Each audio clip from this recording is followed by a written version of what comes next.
Hello, traders. FX Pip Collector here. Today is Wednesday, October 29th, and this is my analysis for the US dollar yen, and we're on the daily time frame. So on the daily time frame, we did turn down at this double top right here. And like I've been saying, it could be a 1, 2, 3, 4, 5, and if it is a 1, 2, 3, 4, 5, it may go down and give us a break of structure, which for me would be a complete trend reversal on the daily.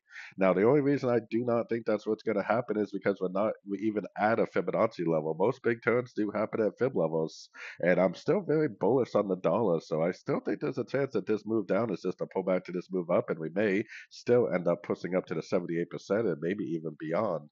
So going down to the 1 hour time frame, like I said, I'm definitely still very, very bullish. The dollar, which makes me bullish this. If we get a nice Fibonacci bounce and a nice break of structure, which it looks like it's already trying to do, then I definitely would go back to looking for longs. Now, today is FOMC interest rate for the US dollar. Definitely a big news event, and I will be live streaming on YouTube later on today for that news event. So make sure you stop in and check that out for my latest analysis. But because of the Fib bounce, because of the break to the upside on the 1 hour, I would definitely be keeping an eye out for some longs, maybe even on a little bit of a shorter time frame than the 1 hour. So anyways, don't forget to check out my website linked over here in the corner. And as always, thank you for watching and happy trading.